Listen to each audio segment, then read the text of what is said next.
Carolina barbecue. Is there any other? Is there other barbecue? You've been a lot of places. I have been a lot of places, yeah. It's by far the best. My wife's from Lexington, North Carolina.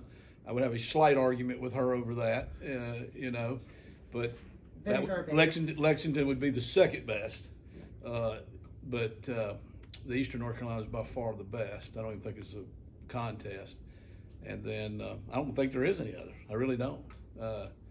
Because when all the guys from Texas came, they talked about the Texas barbecue, and that's roadkill. I grew up in the western part of the state, and that's really the Tennessee barbecue, and it's okay. It's just not barbecue. It's just another dish. It's not the same league, but that's probably why I'm about 12 pounds overweight right now, because there's so many good barbecue places here. Or why you keep coming back.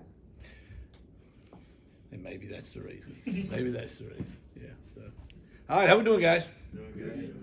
Coach, y'all executed well in the overtime and the two-point plays. I know y'all work on that a lot, so how happy were you with that? Well, you're always happy when you succeed. And so after the game, I'd say we were all pretty happy about that too. But I thought we played well, really, period.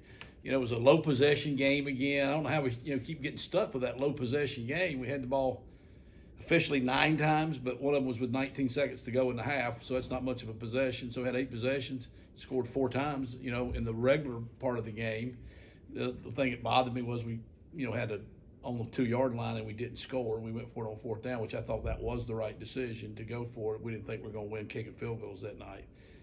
We were really thinking it was going to be a little bit more of a scoring game. So, but yeah, the thing I guess that we probably as coaching staff we were so excited about was, we'd struggled a little bit with the close games. We had lost 2 games that we feel like, you always feel like, oh, we should have won, but that's not always true. I don't feel like we should have won the Tulane game. I mean, they whipped us that day, I thought, but there were 2 other games we thought we had the game won, and they were close, and you don't want to be that team that can't win those close games because, that's what you're going to face right now. So to win a close game and see the kids respond and play well with pressures on like that, that's pleasing. That's really pleasing.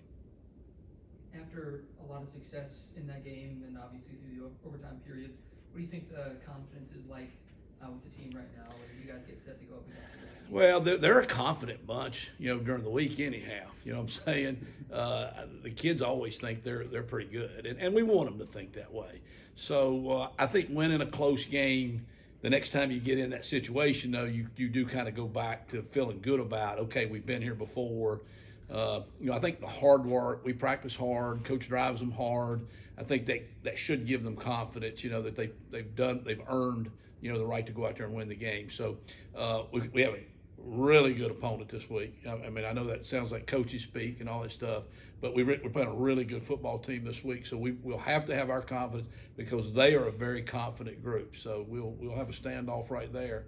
But I think we're going into it feeling like, yeah, we can win. I think we feel like we can win every game, and we could have won every game. I think we've had one game we went out there and got whipped. I think the other games we all felt like we had a chance to win them. So we're going to find this out this week because it's a good team right here in all phases. What do you see from that defense? Because, they've only given up 20 points in one game, and that was Louisville. Yeah, it's a horror movie watching it. You're getting ready for Halloween. It's like, watching the tape of them. I think they're giving up 14.3 points a game. And that's not many. That's not many, especially in today's football. They're just, they're good up front throughout the whole D-line. Defensive ends are super athletic. They play hard inside. They're strong as they can be. And they've got depth. A lot of people, that's the one thing I will say, in our league, we have a lot of good teams, a lot of good defenses, but there's not a lot of depth. I think that probably hurt Memphis a little bit. We wore them down. They didn't have a lot of depth.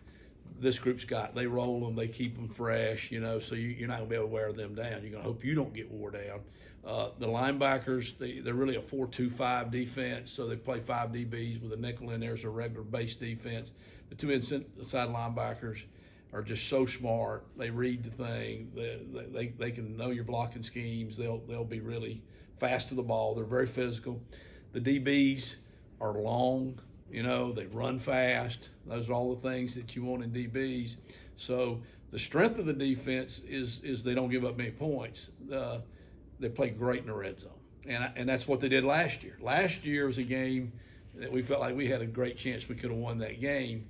We didn't score when we were in the red zone. We had about 400 yards, I think. We didn't have enough points because we settled for 2 field goals when we had first and goal, and we fumbled on the 10-yard line the very opening drive. And so that's where they're good. They might bend a little bit. You might get something on them, but they are really stingy about letting you in the end zone. You talk about close games and how we just got over a close game and winning last year against UCF. One we didn't win. What have you taken from that loss to be able to help us succeed this weekend? Well, I think we know we got to have a good plan in the red zone because we know how good they are. They were good last year. They're doing that again this year. So, again, I just think you always grow from any experience. So the team being in that situation and winning a close game, I think gives them belief. Stephen mentioned the 2-point plays. We do practice those a lot because of the new rule change. We knew that could be a possibility, and luckily we had enough plays. Thought we were going to run out of plays, so we'll have to recycle one. The odd thing is that we ran the 1 2-point play, and that was the one we were going to run first. Kind of had that planned out. And then they got the ball and they scored, and the play I was going to run next, I was like, they just ran our play. I mean, they literally ran the same friggin' play. It had a small adjustment to it, and I was like, and coach was like, well, are you going to stick with it? And I was like, well, I got to figure their defense probably wasn't watching anyhow. They're probably over on the bench getting water or something. So we ran the same play, and we scored on it too. So as we're going down, I was like, how many plays we got? And we got to the very last one. I still had about 3 left, and Holton didn't like the one I was going to call. He's like, nah, it's something, whatever. And, well, you don't want to call play your quarterback don't want to run.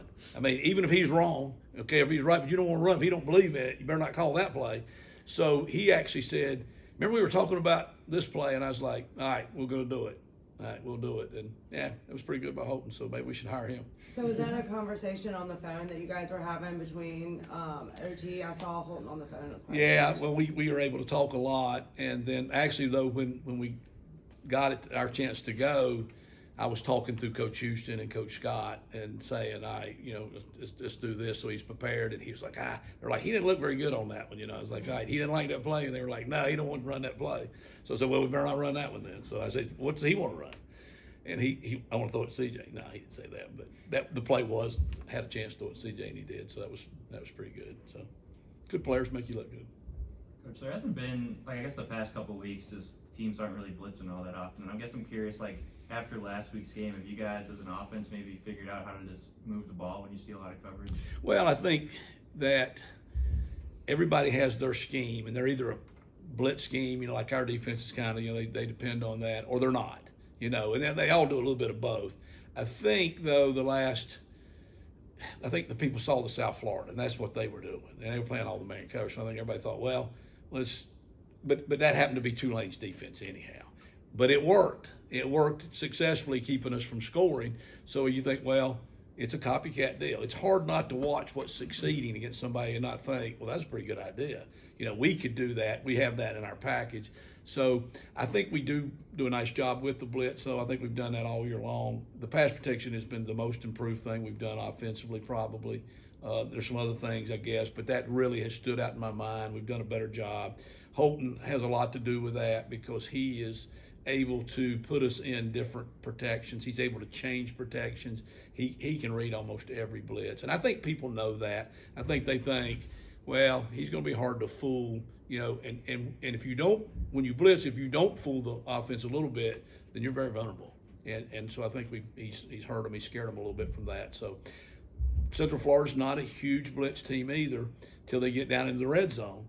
And they're really good at it down there, though. So you always have to be prepared that they might just say, well, we're so darn good at it down here. Why do we keep waiting? Why don't we just start doing it up here? So we'll be ready for it.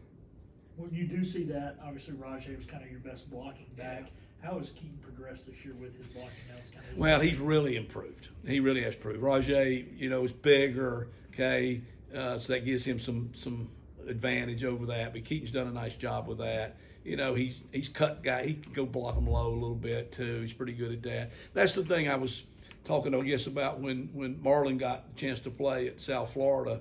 The thing you worry about is with a young freshman running back, they've never blocked anybody. They've never had pass protection, you know what I'm saying? and he did a nice job in that. So he's got the big body. So Camaro could do the same thing. He's got the big body too, so he could be a valuable asset if it turns into that type of game. Y'all are entering the 8th straight game without an open date. Yeah. You know, obviously, you get pretty banged up. So how do you go about managing that? Guys are having to practice, play through pain, but also get the work in. Yeah, that is something we've discussed quite a bit, and it is a grind. And 8 straight weeks is a lot. You add 4 weeks of preseason camp, and we practice hard. We practice physical because that's who we are. And I think Coach Houston has said many times to me, as we've discussed things, he's like, anytime I've ever gotten away from what I really believe in, it's bit me. And he believes in hard physical practices and getting the team ready like that. So we don't get away from it very much, but we have cut back as far as the time out there a little bit. And there's a few other things we maybe have pulled off with a little less contact. Some of the guys that are beat up get less. They're getting less reps. We're trying to bring that other group along. We were talking about the Brock Spaldings, those guys getting some chances to play, other guys getting in. We're trying, and we're doing that by getting them in practice, letting them get more reps so that they'll be comfortable, we'll feel comfortable with them. So it's been a deal where there's been a couple of weeks that we weren't sure if a guy was going to play or not, you know what I'm saying? And Herb's done a good job, like I say. He's put them back together again and taped them up and, sent them back out there, and they've done good because the kids want to play. Not everybody wants to practice, but everybody wants to play. So sometimes, I don't know, between Wednesday's practice and Saturdays, the aspirin kick in, I guess, a little bit. I don't know, they start feeling better. Carolina barbecue. Is there any other?